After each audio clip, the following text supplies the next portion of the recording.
Okay. Hi, Christina. How are you? I'm great, Douglas. How are you? Thank you for having me. Oh, thank you for coming on the show. I appreciate it. Nice to see you. You are in New Jersey? I am. I'm right along the Jersey Shore, about 3 miles from the beach. Oh, fabulous. How's hmm your weather today?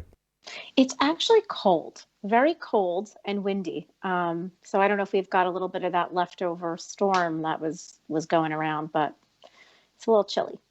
I was looking at your bio, and the first thing that I got to ask is certificate in happiness studies. Right. Tell me So, about that. That so sounds very interesting. Yeah, so actually, it was developed from a professor at Harvard who is a specialist in positive psychology. And I am a psychology girl. I have my master's in psychology and I love all things psychology. And really, after becoming a certified professional coach, one of the programs they recommended was this, what he calls a certificate in happiness studies.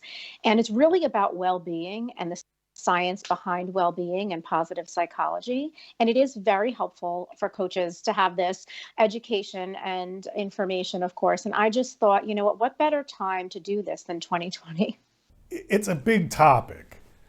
The idea of wellness and happiness, and we hear that a lot from different people, wellness coaches. Happiness to one person could be different than happiness to another person, correct? hmm That is How do true. you how do you apply one sort of formula for everybody? So, yeah, and that's a great question because it is all about you and what it means to you. And that's a lot of what coaching is. When somebody says, well, I'm not happy, well, what does happiness mean to you? Right. But in terms of the happiness studies, what it really does is it breaks down well being in the form of mental, emotional, spiritual, physical, even goes so far as um, philosophical. There's all different levels of what are considered well-being that have been studied throughout time. And so the course really, it's over the course of a year that I've been taking this. It takes information from different studies that have been done by psychologists, different philosophers and scientists who have studied just the human condition and what it means to be at peace and in a place of well-being and how these pieces interact. So, in other words, the mind body connection, how what you're thinking can affect your physical body. And there are many studies that have been done on this. There's just so much. I could go on and talk about this for hours, but really what it comes down to is when you look at well-being, it's not just about feeling good. Feeling good is a big part of it, and I talk about that a lot in things I write in terms of my blog posts and talks I'll do and stuff, because feeling good is a really big part of it, and feeling good is different for everybody, but certainly it's about well-being and making sure that you're taking care of yourself on all levels. You're not just eating right and exercising and sleeping. Okay, all of that is great, but you've got to take care of your mind. You've got to take care of your relationships. There are a lot of things that are important to keep you in a place where you feel your best and really are taking care of your whole self, not just one aspect. Because we tend to get focused on one aspect or another. Like someone may be into exercise, and I'm into just relaxation and trying to find that downtime, and all of that is great. But you really have to look at all the pieces and how they commingle. And it's about whole person being. It's not just one thing. Is there any commonality that runs through everybody? Like if you had to say if there's one trait that people should strive for to be quote unquote happy, because I know that we as a society are very diverse and then the world is very diverse. Yeah. For some people, happiness means a new Mercedes every year. Right. And for other people who don't even have a car, they could care less. Right. So, is there one trait? So there are a lot of things, and the one thing that sticks out to me that comes up in all cultures over time, no matter your situation, is meaning in life and purpose in life. Finding out, really delving into what it is you want out of this life, and that goes deep, and there's a lot to that. But when people can find meaning and purpose in their life, that sense of quote unquote happiness, it affects everything. And that is something you've seen, again, like I said, across time. In every aspect, people say, well, I want to be happy. Well, what does that mean? Is it really a new car? Is it really a paycheck? I mean, the science says no. The science says that is not what makes you happy. What makes you happy is finding something that is meaningful to you, that you're passionate about, be it a career, be it in your relationships, and living your purpose, sharing who you are with this world. And that isn't an easy thing to figure out. We're all walking around kind of just doing what we have to do to get by, and to really, truly find out why, really think about why we're here. What is the meaning of us being here? What is our purpose? What is our gift? And living through that in everything we do, whether it's a relationship or a job or how we approach a problem, though that is what gives our life, that meaning that we're looking for, that brings us to a level of peace and happiness. And absolutely is different for everybody. But when I see people come to me for coaching or come to me for a problem, it isn't really about the problem. It's about that feeling of emptiness, that feeling of either worthlessness or emptiness and lack of, like, what am I doing here? Is this all there is? I'm lost. I'm empty. I'm lonely. Like you're filling those gaps in with other words and other things. But what it comes down to is your feeling of purpose and meaning in life. And again, that is universal. Okay, I noticed on your bio that you just had a baby girl. Yes. Yes. Congratulations on that. Thank you. She's How old 16 is she months now? old. 16 How months old? going on like 16. 10. Yeah. 16 months old. Okay. They grow fast. The reason I brought that up is because for a lot of people, that's their purpose in life, Sure. is raising their children. Sure. And I know that I don't have children, but I have many friends who have children. And from what I've been told, that for that 18, 20 years that they're in your care, that sort of becomes your purpose.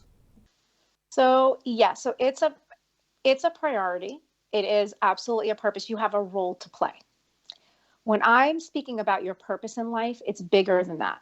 It's bigger than a relationship or a caregiving role or a parent or a child. It's more about you are an individual human on this earth, whether, again, you are married, you have kids, you don't have kids, whatever your lot in life is. And I got married late and had baby late, surprise baby, did not think I was having a baby. And so that was a whole like, oh boy, we're having a child and we're older. What do we do with that? And so, yes, I think it is easy to take a relationship or a situation and turn that into your purpose. And certainly a mother is being a mom is the number one thing to me. It's the most important thing. It's the most important role I play. And I'm very passionate about it. And I love my daughter very much. But separate from my daughter, I am a human being who was put on this earth.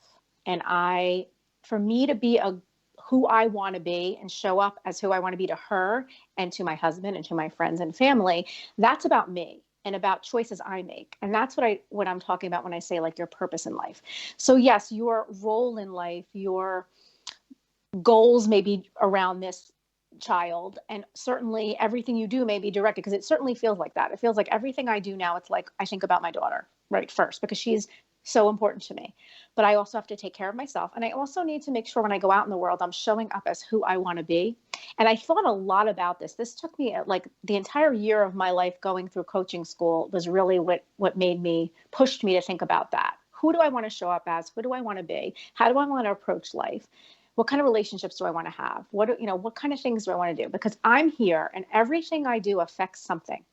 Every conversation I have, every interaction I have, choices I make, they affect other people, they affect things. And it's like, it just is like a snowball effect, right? It's like, it just gets bigger and bigger and bigger. And so that's what I mean by like, why am I here? What's my purpose? I didn't know that I was having a child. So for all those years before, did I not have a purpose because I wasn't a parent? I don't believe that. I believe that there's a reason I'm here and that I'm in this world and interacting with people I'm interacting with. And it was important for me to have that individually. And yes, I can translate that to my relationship with her and I can teach her that, but she's going to have her own purpose and role in life. And it's not just going to be to do everything I told her to do. She's going to have to discover that herself. So yeah, I think it's certainly a big part of it, but absolutely, I know a lot of people who wanted children and couldn't have them, or people who chose not to have them. And I don't think because you don't have children that you're lacking a purpose in life. You are the purpose. you individually, and every relationship you have, it affects, but it's why are you here? What do you want to do while you're here, I should say? Because it's hard to, how are we going to really know why we're here, right? That's like a bigger existential That's a big question. question. But Yeah. what do you want to do with this life while you're here? Who do you want to be? How do you want to show up?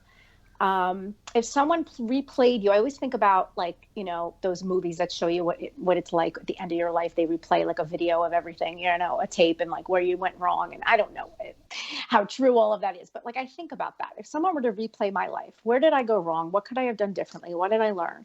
Who do I want to be? So I really try hard to show up the way that I'm proud of, and that those who have gone before me are going to be proud of, and that my daughter is going to be proud of. And that's what I think my purpose in life is to be the best I can be, and to make mistakes and learn from them, and to be imperfect and be okay with that, and not expect too much, and to love other people.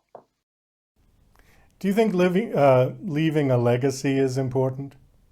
As in, like, what do you mean by that specifically? Well, Like, some people become very famous for doing something in their life, and their legacy is whatever it was.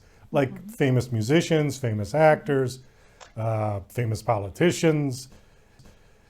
They always talk about the president, he leaves his legacy. Was he a good president, a bad president? I mean, but there's a lot of people on this planet that will never be famous in that regard. Do you think a legacy is important?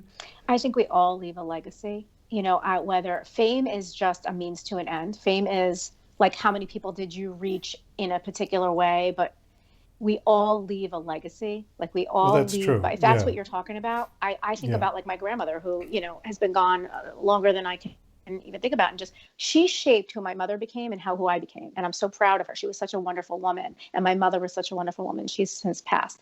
And I think about the legacy they left. They taught me things about being a good human that I'm passing on, and I'm touching. I know when I go to the gas station and I get gas, and this seems silly, and I say thank you, and I say how are you to somebody at the supermarket, or little things like that. They're all coming from somebody before me who took the time to care and love me and care about me and show me how to treat people. Like, so I think, yes, you leave a legacy in terms of your energy and what you give people. So we all are leaving a legacy. And, I mean, sadly, when someone passes away, you think about the life they lived, and you hear their eulogy, and you think about all of the things they did. And everybody's perfect. Nobody's perfect, I should say, but not everybody does the right thing all the time. We make mistakes and we learn, but they touched people. Things happened because of them. People had opportunities. People had relationships, things. So that's your life is your legacy. So that's why it's so important for me to live mindfully. I didn't always do that, and I want to do that going forward for sure. Well, I think that's a great answer, because your legacy is maybe only known by 3 people Right. if you're not famous, but it doesn't make it any less important No. than if Oh your my God, legacy no. is known by millions of people, right? It doesn't matter, It because doesn't matter. those 3 Right. people touch 3 people, 3 people, 3 people. You would be surprised how many people have something to say about you that's good, that you might have met one time, and that's what you don't realize, who you impact. And so, yeah, in the day of social media, I was just having this conversation recently with someone about how everybody's got an opinion, and everybody has a position, and everybody has a voice, and that's all great. But social media isn't always real life. Okay. And we think it is, and we get sucked into that, but it's like, what are you really doing? That's all great that you can go on and talk about all these wonderful things online, and you're touching people. I've had a lot of people that have agreed with things I've said, disagreed, contacted me in positive ways, and that's all wonderful. But how am I actually going to show up in life? Like, I make sure when I show up that I'm checking myself. Like, if I get out of line with myself, I know I'm not in the right mindset, and maybe my husband sees it because he lives with me, right? I kind of get, and I'm like, all right, that's not who I want to be. Like, I really am not. I will do things that I don't like because I'm human, but I make sure to check myself and go, like, is this who you want to be? Like, get your head on straight. This is not who you are. You're frustrated, you're angry, you're anxious, you're depressed, whatever's going on with you. And I think the more we do that, and we just kind of like come back to center and go like, okay, I fell down a little bit there. Well, that's not but let me fix it. Let me pick it back up. And, every time we're saying something, we're affecting somebody. Like somebody listening to this is getting an idea or feeling good about something, or maybe not. You don't realize who you're interacting with. Social media gives us the platform to be kind of like, I'm not saying like anything like celebrities by any means, but we are reaching many more people through social media, and also online than we would ever in every day. But it doesn't make anything, like you said it perfectly. It doesn't make anything we do in real life less important. I think the real life stuff is more important. We can say whatever we want online. And I've seen, the people. The people who go online and their life is perfect. And then you talk to a friend and it's like, oh my God, they're getting divorced and the kids, and you're like, what? I'm shocked. We don't see the reality. And I think it's like that too with television. Of course, it has always been. But it's like, make sure you're living the way you want to live, regardless of what you put out there. And, if you don't put anything out there, it's okay. Just live the way you want to live, whatever that means for you. Very true. The difference between social media and real life is that you can turn off your phone. You can't turn off your life. You can't. And it's funny. I recently wrote a blog post. So also, actually, it was part of my email list, which I'll post on my blog, about social media blues and how I got rid of Facebook and Twitter. Like out of nowhere, I just said, I'm done. I'm on Instagram still, and I don't know how I feel about it. Because here's why. I don't think there's anything wrong with social media, and I love that it's there for us. I felt like it was not a connection for me there anymore. I wasn't connecting. I was just getting, like, everything is screaming at you. And I ended up feeling worse about myself than I needed to, because I'm happy. And I have everything I need, and I'm very blessed and grateful, but I didn't feel that way when I would go on social media. And I think it's because of what you're seeing and you're like comparing and all these things. And I said, I'm done. I am still on Instagram. I don't know, again, the jury's out. I don't know what I'm going to do with that, but I'm letting it sit. I'm not jumping to any conclusions there, but for sure, Facebook and Twitter were making me feel bad. And I thought, I don't need this, and it's okay. And I think a lot of us are afraid to kind of cut that cord. But honestly, the people I love the most and care about, and through my website, even through my newsletter, I'm still connecting with people. Sure. But it's real. Sure. It's a more real connection than some Facebook comment, So that's for me. We got to wrap this up. Unfortunately, we've gone way over our time already. Just kind of blew right by. Oh, I'm so sorry. That's okay. Give us a website real quick. Absolutely. Do you have one? Yes. So it's my first and last name, KristinaRienzi.com. KristinaRienzi, and that's where you'll find everything. Okay, and you've got a new book out that we didn't even touch on called Among Us.